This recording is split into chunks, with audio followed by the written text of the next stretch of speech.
지금 매주 탄핵 얘기가 나와서 탄핵이 이제 가결이 됐고, 사실 어제 설교를 마무리하기 전에 설교를 다 끝내놓고 이제 정리 다 끝내놓고 한 사이에 이제 탄핵이 가결이 돼서 이 설교를 바꿔야 되나 어떻게 되나 고민이 했지만, 어쨌든 가결이 돼서 이제 탄핵 전국에 들어갔습니다. 혼란스러운 전국 속에 저는 아무래도 가장 중요한 건 국민이라고 생각합니다. 그러니까 지금 위정자라고 또 국회의원들도 자기들의 이속을 챙기는 게 아니라 누구를 생각해야 될까요? 국민을 생각해야죠. 예전에도 한번 말씀드렸지만, 지금 약간 울리네요 소리가. 그래서 예전에도 한번 말씀드렸지만, 우리는 자정하는 능력이 있어요. 그러니까 물론 지금 북한이나 이런 특수한 나라에는 물론 압제가 계속 이어지고 있고, 너무나 많은 이 사상의 주입으로 인해서 분간할 수 없을 정도로 혼란스럽게 만들어 놓은 경우들이 있지만, 근데 그것이 아니고서는 사실은 우리가 다 자정할 능력이 있습니다. 어떤 법이 생기든 규칙이 생기든 어떤 적용하는 시간들이 있고, 사람들이 아닌 건 아닌 것으로, 또 맞는 건 맞는 것으로 걸러내는 작용들이 분명히 있어요. 근데 이제 우리가 이 12.3 우리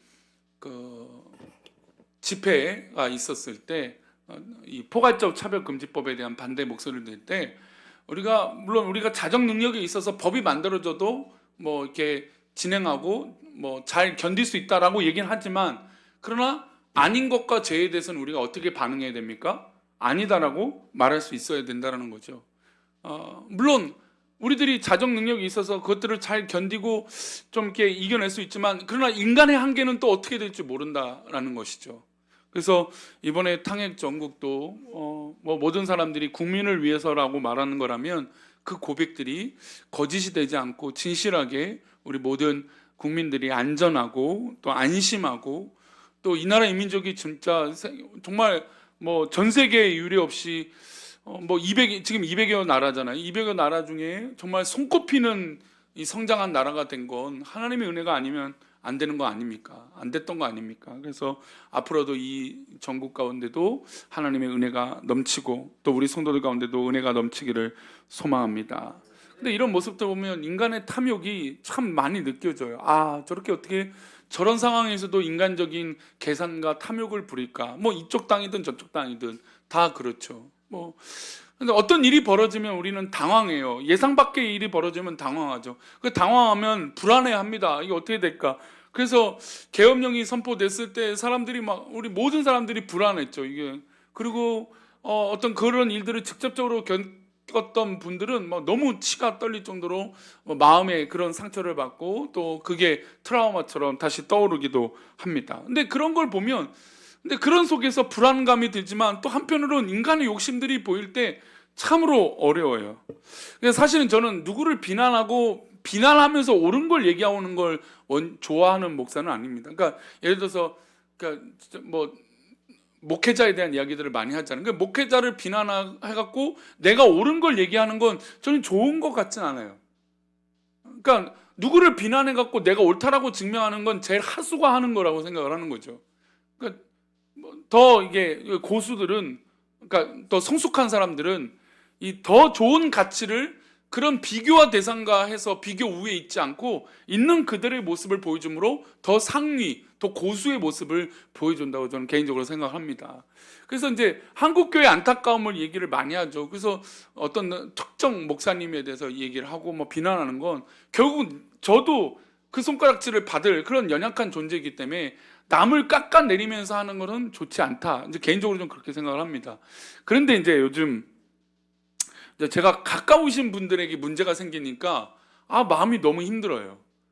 제가 되게 존경까지는 아니어도 참 이게 좋은 목사님이다. 이렇게 여기며 괜찮다라고, 그래도 저렇게 하시는 거 참 애쓴다, 참 짠하기도 하고 불쌍하다 이렇게 했는데, 어떤 일이 벌어지냐면 이제 자기가 은퇴할 일이 얼마 남지 않았어요. 몇 년 안 남았어요. 근데 자기가 예전에 사역했던 어떤 사역지에 자리가 비었는데, 그게 몇 개월 계속 공석이었던 거예요. 근데 그 교회에 어떤 중직에 있는 분하고 연락이 돼서 좀 내가 그 교회 다시 이렇게 돌아가서 은퇴까지 좀 있고 싶다. 근데 지금 있는 교회에서는 좀 성도들하고 보통 이제 레임덕이라고 하죠. 이제 이 은퇴를 얼마 안 남으면 사실 좀 관계들이 쉽지 않고 또 이렇게 말을 표현하기 좀 어려우니까 이게 이런 관계들이 좀 이게 어려워지니까 뭐 그런 시간들이 좀 있습니다. 근데 그분도 이제 그런 시간이 좀 힘들고 어려워서 그 자리가 비었다니까 그럼 내가 좀 갈 수 있으면 좋겠다. 그래서 그 교회에 이제 시무 투표로 해서 된 거예요. 근데 이 과정을 교인들에게 알렸을까요? 안 알렸을까요? 지금 사역하고 있는 교회 안 알렸던 거예요. 그러니까 이 교회는 지금 준비될 마음도 없이 목사님이 그 사역하다가 이제 임직 투표, 이제 부임 투표 딱 되니까 나 이제 그만하겠습니다. 그렇게 된 거죠. 그리고 석 달 후에 사임을 해버린 거예요. 그러면 그 교회는 누가 없는 거죠? 담임 목사가 없습니다. 그러니까 제가 이제 그 일이 이루어지기 전에 그 장로님한테 불러놓고 그 담당하는 장로님 이 과정을 있는 그대로 다 얘기했어요. 또 어느 교회 얘기를 했을까요? 우리 교회 얘기를 했어요. 그러니까 우리 교회도 담임 목사 없는 기간이 몇 개월 있었습니까? 7개월 정도였습니다. 6개월 정도네요. 6개월에서 7개월 정도 없었잖아요. 그러면 이게 뭐가 문제가 생기냐면 우리 총회법에는 당회장이 없어진 거예요. 근데 장로님으로는 당회장을 세울까요? 안 세울까요? 안 세우죠. 장로님은 당회원이지만 당회장이 안 돼요. 그럼 노회에서 누구를 보낼까요? 근데 이건 법적인 것들을 좀 우리 알고 계셔야 돼요. 담임 목사가 유고 생기면 우리는 지금 뭐 이제 이 2인자로 이제 국무총리가 탄핵됐으니까 이제 대통령 직무를 이어하잖아요. 근데 교회는 그렇지 않아요. 교회는 누가 올까요? 노회에서 임시 당회장을 파송해 줘요. 그래서 그 임시 당회장이 와서 교회 일들을 돕도록 해요. 그리고 투표가 공정할 수 있도록 도와요. 근데 이제 대부분이 그 목사님들을 우리 성도들이 잘 알까요? 모를까요? 전혀 모르죠. 근데 만약에 소문에 그 목사님은 지금 뭐 사임한 목사님하고 좀 가까운 관계더라. 뭐 아니면 정치적인 목사님이다. 뭐 돈을 밝히는 목사. 그런 소문이 만약에 100의 1이라도 퍼지면 어떻게 될까요? 성도들이요? 불안하죠. 그러면 거부를 하게 됩니다. 그 당회장 우리 성도들 편도 안 대주고 안 될 거니까 그 당회장 보내지 마십시오. 다른 사람 보내주십시오. 자, 그러면 이런 시간 동안 뭐가 지나갈까요? 시간이 지나갑니다. 그러니까 불안하니까 받아들일 수는 없지만 또 뭐가 지나가요? 근데 사실 시간은 또 돈이잖아요. 그러니까 가치가 있잖아요. 그러니까 시간이 지나가면 불안감은 또 더 커지거든요. 그래서 우리도 당회장을 한번 임시당회장 노예분을 바꿨으면 안 바꿨습니까? 바꿨죠. 두 번째 오신 목사님도 사실 우리 교회에서 제가 이제 만나보니까 뭐 크게 뭐 이렇게 모난 분 아니에요. 좀 독특하신 분이긴 하지만 근데 아무 뭐 그런 영향력도 없고 그냥 이제 은퇴 얼마 안 남으신 그런 분이세요. 근데 그분이 오신다는 얘기 듣고 성도들은 각양각색의 뜻으로 불안합니까? 안 불안합니까? 불안해요. 이게 왜 그러냐면 알 수 없기 때문에 그래요. 그래서 불안하거든요. 어떤 모양이든 다 불안해요. 그건 뭐 어쩔 수 없어요. 왜냐면 당회장이 없으니까. 그 당회장이 누군가 뭔가 결정해버리면 다 될 것 같은 불안감이 있으니까 반대하게 돼요. 그 당연한 거죠. 그 임시당회장을 그래서 우리가 막 오랜 고민 가운데 그리고 저도 이제 그 투표 이제 결과 되고 나서 한번 찾아오라고 하더라고요. 그래서 찾아가서 인사를 했어요. 근데 저도 그분을 만나기 전에 의심스러웠어요. 저분 뭐지? 왜 자꾸 뭐 인사를 오라고 그러고 투표됐는데 자꾸 그러지? 저는 뭐 또 그런 거에 대한 괜히 거부감이 있으니까. 그래서 좀 싫다가 사역했던 목사님이 한번 그래도 찾아가 보는 게 예의다 그래서 억지로 아내랑 함께 이제 케이크 하나 사들고 가서 인사를 투표하고 나서 찾아갔습니다. 그래서 뭐 이런 가정 가운데 인사를 하고 근데 그때도 그분은 저는 경계를 했죠. 왜냐면 저도 법을 잘 모르니까 그분 자체만으로도 뭔가 불안하고 괜히 싫고 뭔가 저한테 요구하는 것 같고 막 그런 거예요. 근데 그런 가정 가운데 그 교회가 지금 되니까 제가 그걸 아니까 저희 교회도 그런 과정이 있으니까 성도들이 굉장히 불안하게 된다. 왜냐하면 임시당회장 목사님을 누가 믿겠냐. 그러니까 그분이 사임하기 전에 빨리 그 공고를 내서 부임 후임 목사님을 뽑고 그리고 당회장을 세운 다음에 그 다음에 사직을 하셔라. 그 일까지 다 해줬는데 그렇게 됐을까요? 안 됐을까요? 지금 1년이 지났는데 아직도 담임 목사 투표도 제대로 되지 못했어요. 그러니까 1년 동안 임시당회장이 몇 번이 바뀌고 계속 이렇게 되는 거예요. 그러니까 성도들은 지금 이제 와서는 또 어떤 거냐면 지금 그 전에 있던 그러니까 교회 대표 이 이제 법인이잖아요. 법인의 대표는 누구로 돼 있을까요? 목사로 되어 있죠. 그러니까 이것 또한 저희 교회 얘기를 했어요. 저희 교회는 지금 당회장님 뭐 임시 당회장도 그런 걸 못 하니까 그 우리 교회 어려울 때 누가 우리 법인 대표로 들어갔어요? 이종기 장로님이 들어가 계셨어요. 그러니까 이게 또 얼마나 귀찮냐면 도장부터 모든 명의가 그러니까 내 건 아닌데 내 명의가 다 들어가야 되는 거예요. 모든 걸 다 자동차 이 신고부터 세무서 뭐 모든 것들 그러니까 노예 관련 서류들을 다 하는 거예요. 물론 이제 장로님이니까 공식 서류로는 노예는 못 들어갔죠. 근데 나머지 재산권에 대해서는 어떻게 해야 돼요? 다 들어가야죠. 왜냐하면 이 전임 목사의 이름으로 다 이제 되어 있으니까. 그래서 의결권만 사문서 위조해 보면 다 팔아버릴 수 있는 거예요. 그러니까 그게 안 되니까 빨리 명의를 바꿔야 돼요. 근데 지금 제가 어렵다고 하는 그 교회는 명의를 못 바꾸니까 어떻게 했을까요? 임시당회장으로 바꿔버렸어요. 근데 장로님들은 그걸 아니까 결정을 했겠죠. 그럼 누가 걱정을 할까요? 모르는 성도들이 이제 걱정하는 거예요. 그 노예가 사실은 예전에 어떤 노예로 유명하냐면 총회를 했는데 이 공갈총, 가스총이 총을 들고 이 유업을 했던 목사님이에요. 목사님이 있던 노예예요. 그러니까 정치로 우리 교단에서 가장 유명한 좀 별로 좋지 않은 노예로 소문난 노예예요. 근데 그 노예에서 임시당회장이 몇 번 바뀌었는데 이 부임하고 임시당회장이 우리 교회 대표로 뭐 재산권의 이름이 올라갔다. 그러니까 장로님들은 알고 있지만 누가 몰라요? 성도들은 모르잖아요. 그럼 성도들은 어떻게 됐을까요? 불안한 거예요. 그래갖고 그걸 갖고 또 이런 일이 벌어지면 참 부지런한 사람들 있잖아요. 그 부지런한 사람이 이제 법무사를 찾아가요. 이게 지금 법대로 된 게 맞냐? 세상 법은 교회 법에 적용이 될까요? 안 될까요? 상충이 되는 것들이 굉장히 많아요. 그러니까 세상 법으로 보면 이게 뭐예요? 이 말도 안 돼. 왜 법이 그렇게 됩니까? 성도들 사이에서 한 명을 법인 대표로 세울 수 있습니다. 하지만 노예법은 우리 교단법은 그게 안 돼요. 안 된단 말이에요. 그러니까 이걸 모르니까 성도들은 저 문제 많은 노예가 그렇게 했다. 게다가 그렇게 사임한 목사님이 뭐라고 이 소문을 내버렸냐면 교회 뺏겼다.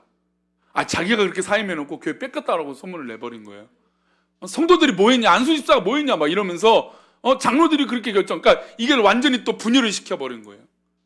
그러니까 막 소식을 뭐 고발을 한다 맞냐 뭐 교단을 탈퇴한다.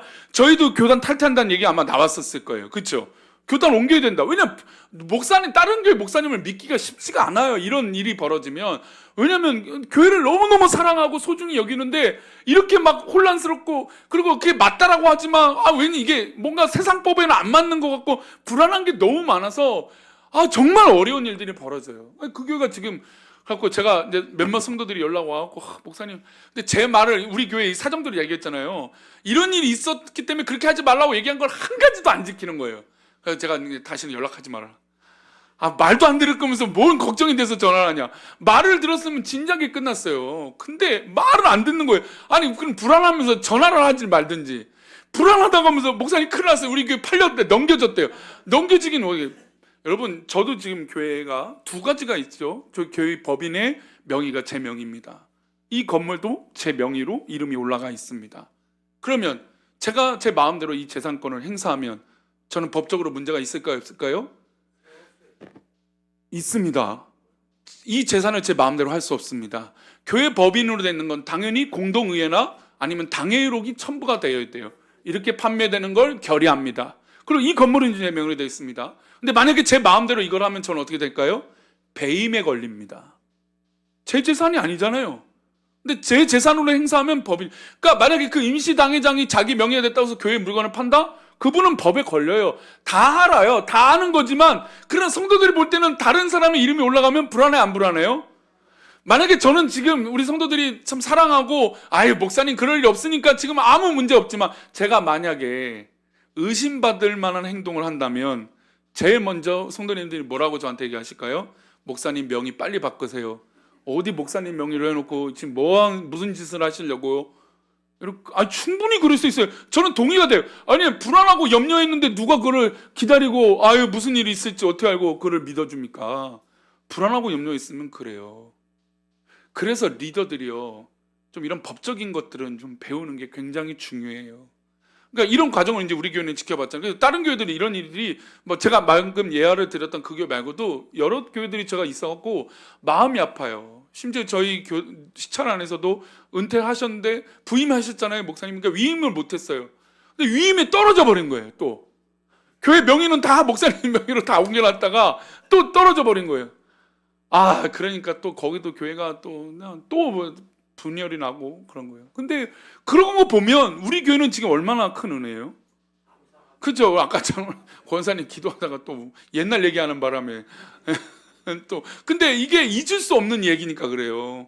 우리 교회가 지금 이렇게 웃을 쓰면서 예배할 수 있는 이런 일은 기적이죠. 아까 우리 강영희 장로님 네 분하고 이제 장로님 사실 이제 우리 재직회랑 우리 지난주 임직투표 있었고 사실 좀 얘기를 좀 하고 싶어졌는데 오시자마자 황영 장로님 네 분도 이제 작년 12월 첫째 주 오시고 나서 이제 저희 가정과 석 달 이제 얘기하면서 이제 장로님들하고 석 달 동안 기도 시간을 갖고 이제 주보에 올라가고 그 이제 고난 중간에 대표기도 한번 하실 겁니다. 이런 얘기들을 이제 하시고 이제 강영 장로님도 이제 그렇게 하려고 얘기를 했는데 지금 2주 동안 얘기를 못 하다가 오늘 얘기를 했어요. 근데 그러면서 말미에 제가 그 얘기를 했어요. 저는 지금 이렇게 되고 우리 장로님 만난 건 기적이다. 그냥 된 것은 아니다. 하나님이 인도하십니다. 근데 한편으로 느끼면서 우리는 알 수 없는 것 때문에 불안하고 염려하잖아요. 이 탕에 대한 전국이 얼마나 불안하고 염려가 됩니까? 누구 좋고 누구 싫고 뭐 이런 것들이 있지만 그러나 이 불안감이 우리 가운데 있다는 게 너무너무 안 좋은 일이거든요. 근데 이럴 때일수록 우리는 정신을 똑바로 차려야 돼요. 우리 기준이 어디 있는가? 리더로서 지금 우리가 사역자, 리더의 모습에 대해서 이야기를 나누고 있잖아요. 그럼 과연 리더는 어떤 기준으로 갖고 있어야 되는가? 이 갈라디아서 2장 20절은 우리가 웬만하면 다 외우죠. 지난번에도 한번 읽었던 구절인데요. 이 구절은 너무너무 중요한 우리에게 기준을 제시하고 있어요. 함께 읽겠습니다. 내가 사는 것이 아니요 그리스도께서 하시는 것이라. 이제 내가 육체 가운데 사는 것은 나를 사랑하사 나를 위하여 자기 자신을 버리신 하나님의 아들을 믿는 믿음 안에서 사는 것이다. 자, 우리가 믿음 안에 살죠? 우리 성도님들 동의하십니까? 아멘이십니까? 우리는 믿음 안에 사는 사람들이에요. 자, 그 믿음 안에서 사는 사람들이 기준의 방법이 있다. 그 뭐냐? 내가 그리스도와 함께 십자가에 못 박힌다는 것을 인정하는 것이다. 그리고 이제부터는 내가 사는 것이 아니라 내 안에 누가 사시는 것이라고요? 오직이라는 건 다른 것이 있는 게 아니에요. 오직 내 안에, 그러니까 내 안에 있는 모든 것 중에 결정권의 오직 이 첫 번째는 그리스도께서 내 안에 사시는 것이다. 그러니까 믿음의 사람은 내 안에 나를 잘 정리해야 돼요. 그러니까 어제 이제 갑작스럽게 우리 누구 집에 갔어요. 갑작스러운 초대를 받아서 성도들 집은 아닙니다. 우리 교회 성도들, 우리 교인이지만 우리 성도들 집은 아니에요. 누구밖에 없어요? 도용고 목사님 집에 갔어요. 아니 성도가 아니라면 누구 집에 갔는데 갔더니 시영이가 막 안 돼요 그러더라고요. 그랬더니 이제 그 방을 문을 잠그더라고요. 자기 방을 잠궈요. 왜 잠그나 했더니 방 청소가 안 됐다라는 거예요. 그러면서 핑계는 내가 지금 계속 청소하고 있어요. 청소하고 있는데 우리 목사님 사모님하고 왔다라는 거예요. 청소 계속 하고 있는데 그러니까 부끄럽다는 거죠. 그래서 참 귀엽다 생각이 들었어요. 여러분 뭐 그런 거죠. 우리가 만약에 누군가 온다면 정리를 하죠. 정리를 안 하겠습니까? 그래도 웬만하면 깨끗한 모습을 보여주고 싶고 정리된 모습을 보여주고 싶고 좀 내가 아닌 모습도 좀 이렇게 이미지를 좀 보여주고 싶어요. 정리된 거. 여기서 오직 내 안에라고 하는 것은 예수님이 내 안에 오신다면 나를 어떻게 될까요? 쓰레기 더미로 그냥 내버려 둬야 될까요? 안 되겠죠. 정리를 해야죠. 하물며 우리 집에 가스 검침을 오든 뭐 요즘은 렌탈 제품들이 있으니까 렌탈 제품을 점검하러 오든 어떤 오니까 누구 남이 오면 어떻게 됩니까? 정리를 하잖아요. 신방 받을 때 제가 예전에도 말씀드린 그냥 1층 계단부터 다 닦아놓는 분들이 계세요.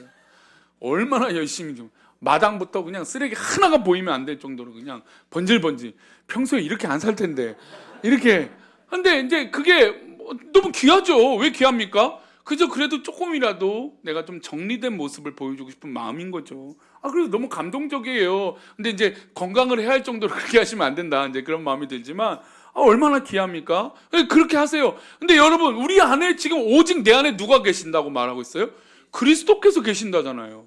그리스도께서 계신데 내 마음에 정리가 되지 않고 오염된 것이 있고 죄가 있고 정리가 안 된 것들이 있다면 그건 하나님 앞에 너무나 부끄러운 거잖아요. 그 정리해야죠. 깨끗하게 만들어야죠. 그래서 오직 내 안에 예수 그리스도께서 오신다는 건 우리 집을 깨끗하게 청소하는 것처럼 우리 마음을 정리해야 돼요. 그리스도가 아닌 것들로 채워진 것들을 버리고 과감히 내려버려야 돼요. 그리고 우리 그 다음 구절이에요. 그래서 그 구절 갈라디아서 2장 20절이요. 갈라디아서 2장 20절. 오직 내 안에 그리스도가 사신 것이라 이제 그러니까 내가 이제 구체적으로 살아가는 방법을 얘기하는 겁니다. 함께 읽겠습니다. 이제 내가 육체 가운데 사는 것. 육체 가운데 사는 것은 어디서 사는 거죠? 우리가 일반적인 삶을 살아가는 거잖아요. 일상의 삶을 살아가는 거예요. 우리 육체 가운데 사는 거니까 이 세상 가운데 사는 것은 그 방법이 뭐라고 나왔습니까? 나를 사랑하사 나를 위하여 자기 자신을 버리신 하나님의 아들을 믿는 믿음 안에서. 우리가 믿음 안에서 사는 건 동의합니다. 우리가 오늘 백부장의 믿음에 대한 얘기를 했지만 백부장의 믿음도 어느 믿음까지 우리는 다 거의 그 정도는 되어 있잖아요. 그렇죠? 하인이 아프니까 예수님께 나올 수 있는 그런 용기들은 우리 가운데 있어요. 근데 그 다음 수준까지 올라가야 된다는 거예요. 저는 이 말씀이 바로 그 다음 수준이라는 거예요. 나를 사랑하사 나를 위하여 자기 자신을 버리신 하나님의 아들을 믿는 믿음 안에서. 예수님이 나를 찾아오셨고 예수님이 나를 위하여 십자가를 지셨다는 그 예수님을 믿는 믿음 안에서 사는 것이 진짜 믿음이다. 그러니 여러분, 제가 이제 금요일마다 상처 얘기를 하면서 이제는 상처 얘기하다 보면 이제 좀 마음에 담대함이 생겼어요. 뭐냐면 우리가 신앙생활 하다 보면 상처를 받는 일이 있습니까 없습니까? 사람들과 관계를 맺다가 상처를 받는 일이 있습니까 없습니까? 제가 이 얘기는 대예배 때 우리 성도들한테 드리는 말씀 아니에요. 적어도 오후 예배 드리는 분들에게 과감하게 말씀드리고 싶어요. 우리가 그렇게 살다 보면 상처받고 오해되는 일들이 있어요. 나를 힘들게 하는 사람들이 분명히 있습니다. 그런데 여러분, 그것이 예수 믿는 것보다 클까요? 예수님이 나를 위하여 죽으신 것보다 클까요? 그 믿는 믿음보다 클까요? 저는 절대로 비교할 수 없다고 생각해요. 그래서 적어도 우리 오후 예배 부르시고 금요기도 오신 분들은 이제 과감하게 승리하셨으면 좋겠어요. 누가 나에게 이상한 얘기를 하든 무슨 말을 하든, 물론 그렇다고 아나무인처럼 있으면 안 되겠죠. 지금 이 탄핵이 하여튼 정치 얘기를 안 하고 싶어요. 하여튼 그래요. 사람 말을 안 듣고 이렇게 주변의 말을 안 들으면 이렇게 대화가 어려워요. 여러분 그렇잖아요. 물론 그렇게 살라는 건 아니에요. 그렇지만 맞는 이야기가 들리든 나에게 오해된 이야기가 들리든 상처받을 필요가 있습니까 없습니까? 조금도 없다라는 거예요. 이제는 그런 시험에 듣는다, 상처받는다. 저는 정말 이제 신앙 이제 처음 시작하는 그런 성도들에게 이야기하는 것 같아요. 이제 금요기도에 상처에 대한 이야기를 하다 보니까 저는 확신이 생겼어요. 왜요? 우리 하나님이 나를 사랑하시고 나에게 더 많은 거 주셨고 앞으로도 더 많은 거 주실 분인데 왜 우리가 지금 이 상처에 급급해 갖고 넘어지는가? 조금도 그럴 필요가 없다라는 거예요. 아멘. 우리 오후 예배 들으신 분들 사역자가 되고 봉사자가 되면 별의별 이야기 듣고 또 별의별 얘기를 내가 할 때가 있어요. 내가 괜한 얘기 해갖고 그럴 수도 있고, 아니면 내가 괜한 얘기 듣고 싶지 않은 얘기 들을 수도 있어요. 여러분 그게 뭐가 있어요? 우리 애기들 엄마도 있지만 애기들마다 애들 색깔들이 다 달라요 같아요? 어쩜 이렇게 똑같은 애들이 하나도 없어요. 참 감사한 건 우리 아이들 중에 목사님 나는 공부하겠습니다 이런 아이들이 없어서. 그래도 공부한다면 얼마나 기특하고 예쁘고 그래요. 다 예쁘죠? 얼마나 귀엽고 얼마나 사랑스럽습니까? 다 달라요. 그런데 예를 들어서 어떤 권사님 와갖고 이 아이만 아이고 예쁘다 하고 우리 아이는 넘어가는 거예요. 인사 예쁘단 말 안 하는 거예요. 그게 이제 하루 한두 번 듣다가 세네 번 들으면 귀가 커져요 안 커져요? 커지죠. 왜 오늘 나한테 얘기하나? 인사하나? 이렇게 지켜보게 돼요. 그게 상처가 되거든요. 아이들을 향해서 뿐만 아니라 나를 향해서도 그렇게 돼요. 오늘 나한테 인사 똑바로 하나? 내 눈 쳐다보고 인사하나? 오늘 목사님이 휑하고 지나갔나? 내 말 안 듣나? 그게 꽂히면 커집니까 안 커집니까? 커져요. 커집니다 우리가 살다 보면. 그런데 제가 이 상처에 대한 얘기를 계속 하다 보니까 이제 확실해졌어요. 그건 조금도 나에게 중요한 문제가 아니다. 하나님 나를 부르시고 하나님 나를 사랑하시는 게 더 중요하다. 저는 적어도 오후 예배 들으신 분들은 그 정도로 승리하고 성장하시길 바랍니다. 믿음의 성장이 필요해요. 믿음의 성숙함이 필요하다는 거죠. 그 방법이 뭐라고 그랬습니까? 나를 사랑하사 나를 위하여 자기 자신을 버리신 누구 안에서요? 하나님의 아들을 믿는 믿음 안에서 사는 것이다. 하나님의 아들을 믿는 그 믿음, 나를 위하여 자기 몸을 버리신 그 예수를 믿는 것이죠. 사역자의 영적 자세가 중요한데, 하나님과 대화하는 방법들이 있죠. 사역자가 이 세 가지 원칙들을 좀 말씀드릴게요. 첫 번째 뭐냐면, 그러니까 하나님과 영적인 대화를 책임감 있게 대화할 수 있는 사역자는 어떤 사역자인가, 어떤 봉사자인가. 첫 번째, 온 마음을 다해서 예수 그리스도가 이 땅에 오신 것을 깊이 묵상하는 사람이다. 그러니까 이 쓰임받는 봉사자나 사역자는 하나님이, 예수님이 이 땅에 성육신하신 것을 진짜 믿음으로 고백하는 성도여만 된다는 거예요. 이거에 대한 의심이 있어서는 안 된다는 거죠. 그러니까 쓰임받고 내가 리더고 내가 목자고 내가 어떤 뭐 리더고 장로님이고 권사님이고 집사님이고 권사님이고 성도고 교사인데, 내가 그 역할을 감당할 때 내 입에서 성육신이 되신 것에 대해서 의심해서는 조금도 안 된다는 거예요. 그러니까 사역자가 봉사자가 예수 그리스도가 나를 위해 이 땅에 오신 것에 대해서 의심이 되면 거기서는 당장에 중지해야 된다는 거죠. 두 번째, 자기 자신을 한번 따라합시다. 교회와 일치시킨다. 리더와 사역자는 교회와 나를 일치를 시켜야 돼요. 굉장히 중요하죠. 내가 뭐 내 뜻대로 되는 영역도 있고 안 되는 것도 있고, 내가 영향력이 있고 없는 부분도 있고 다양할 거예요. 그러나 교회에 대해서 평소에 관심도 하나도 없는 거죠. 교회에 어떤 일이 있고 성도들이 어떤 아픔이 있고 기도 제목이 무엇이 있고 관심이 전혀 없어요. 주일에 왔는데 주보 광고가 날마다 새로 와요. 그러면 돼야 안 돼요? 사역자인데 교회에 어떤 일이 있는지 좀 찔끔 찔리라고 우리 이제 한번 우리 홈페이지 들어가 보신 분, 손 들으냐 있어요. 카페 한번 새롭게 우리 이제 교인들이 이제 다 쓰는 게 중요해요. 카페 와서 한번 청소해 보신 분, 뭐 이렇게 하라고 하니까 하라는 건 아니에요. 원래는 홈페이지에서 끝날라고 했더니 여러 명이 손 들어가고 당황했네. 몇 명 안 될 줄 알았는데, 여러분 교회가 어떤 일이 있다고 했을 때 그거에 대해서 관심을 갖고 기도하고 내일이 되도록 기도한다는 건 굉장히 중요해요. 그것이 꼭 중직자가 아니더라도 그런 믿음의 모습이 필요하죠. 그래서 내 자신을 교회와 일치시키는 건 굉장히 중요합니다. 그러면 내가 내 삶이 교회에 일치시킨다라는 거 했을 때 내가 하는 것에 조금도 부담이 없어요. 힘들지 않아요. 그래서 성도들, 아이들, 뭐 성도들, 권사님들, 장로님들 대화하는 거, 그러니까 저는 매 주일 대예배 전에 가장 예민한 시간이거든요. 근데 제가 왜 그 시간을 지금은, 예전에는 뭐 오후에도 하고 그랬어요. 근데 지금은 이제 공간이 부족하니까 오후에는 못 하겠더라고요. 그래서 오전에 해야겠는데 가장 예민한 시간에, 왜냐면 그때는 제가 설교를 계속 더 이제 마음적으로 머리적으로 계속 생각들을 해야 되는 거니까, 근데 말이 지금 맞는지 틀린지 고민해야 되는데 그때 당회를 합니다. 우리 장로님들은 저를 생각해서 아유 목사님 이때 마시고 좀 편하신데 하시죠 얘기도 하신 적이 있어요. 근데 제가 그 시간에 계속 지금 수년째 하고 있습니다. 근데 그때 가장 중요한 얘기들을, 예민한 얘기들을 하게 돼요. 예배 전이잖아요. 그럼 어떤 목사님들 보면 예배 전에 뭐 인사도 안 하는 분도 있어요. 예민하니까. 왜냐하면 뭐 시험 기간을 앞두고 있는 사람처럼 마냥 막 걱정되고 염려돼서 설교 전에는 인사도 안 하시는 분도 있고, 그래서 막 담임 목사님 설교 문이 따로 있죠. 제가 예전에 사랑의 교회를 한번 이게 탐문하고 이제 간 적이 있는데요.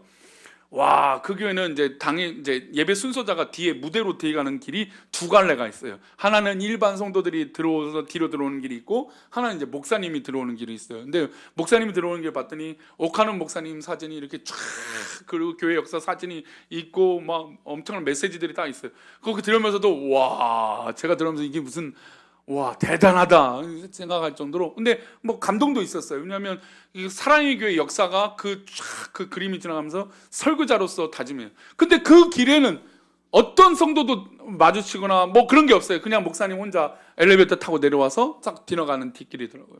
그러면서 실제로 그렇게 부딪히지도 않아요. 근데 설교 전이 그렇게 예민할 수 있다는, 저는 뭐 예민하진 않으니까. 근데 그래도 그 시간에 하는 이유는 뭐냐면, 장로님들과 가장 소중한 시간에 가장 중요한 얘기들을 해도 제가 거짓이 없기를 바라는 마음으로 하는 거예요. 만약에 제가 거짓이 있고 꾸며내는 게 있고 제가 속이는 자라면 그 시간은 불편하죠. 그럼 설교도 불편하죠. 그래서 그러지 않기 위해서 하는데, 그래도 제가 막 실수도 하고 연약하겠지만 그래요. 이해되시죠? 그런 마음이에요. 그런 마음. 그러니까 제가 이런 마음을 알려드리면 이 마음은 그대로 받으셔야 돼요? 안 받으셔야 돼요? 그대로 받으셔야 돼요.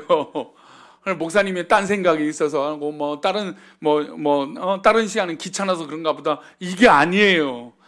사람들은 생각하고 잣대를 내밀마다 다 판단이 다를 수 있으니까 다 존중하지만, 이게 그렇다면 그런 대로 받아주실 필요는 있어요. 근데 그렇게 한단 말이죠. 가장 예민한 시간에. 근데 왜 그렇게 하냐면 제 자신과 장로님들과 교회를 일치시키려고 하는 노력 중에 하나이기 때문에, 제가 그렇다고 완벽하게 일치시킨다는 건 아니고 조금이라도 일치시키기 위해서 그러는 거죠.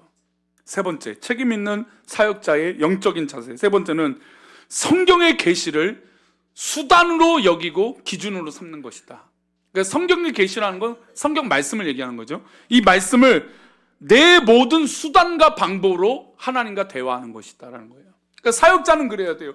하나님의 이 말씀을 내 생각과 내 생활과 내 삶에서 일어났던 방식으로 하나님께 대화하는 게 아니라 이 성경 말씀 계시로 하나님과 대화하는 거고 성도들과 대화해야 된다는 것이에요.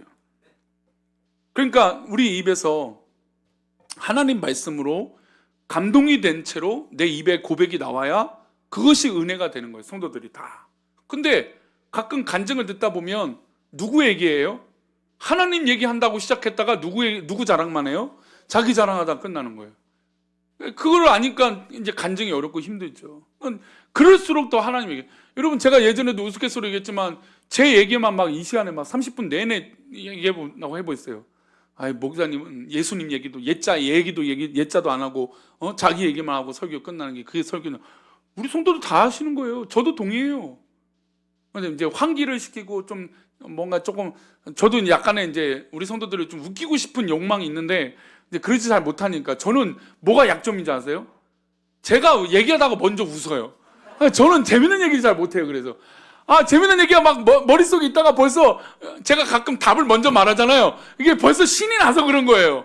이게 저는 재밌는 얘기를 잘 못하는 사람 같아요. 어떤 분들 저 아내만 봐도 재밌는 얘기 되게 맛깔나게 잘한단 말이에요. 야, 정말 설교를 나 대신 해주면 좋겠다는 생각도 가끔. 웃작은 얘기입니다. 그래요. 근데 이게 말을 하는 게 막 이렇게 웃기기도 쉽고 하는데 안 되기도 해요. 근데 안 되기도 하고 어설프기도 하지만, 그러나 중요한 건 이 목사 입에서 하나님의 말씀과 계시가 나와야죠. 그 계시가 안 나오면, 하나님의 말씀이 안 나오면 설교는 더러워지는 거고 예배는 더럽혀지는 거죠. 우리 그래서는 안 되지 않겠습니까? 그래서 사역자는, 우리 갈라디아서 2장 20절 오늘 이 말씀을 마치게 되는데요, 우리 다시 한번 그런 의미로 내가 사역자고 내가 봉사자고 하나님 앞에 쓰임받는 사람이니까 이 말씀을 우리가 외우자. 우리 그런 마음으로 읽어보겠습니다. 시작.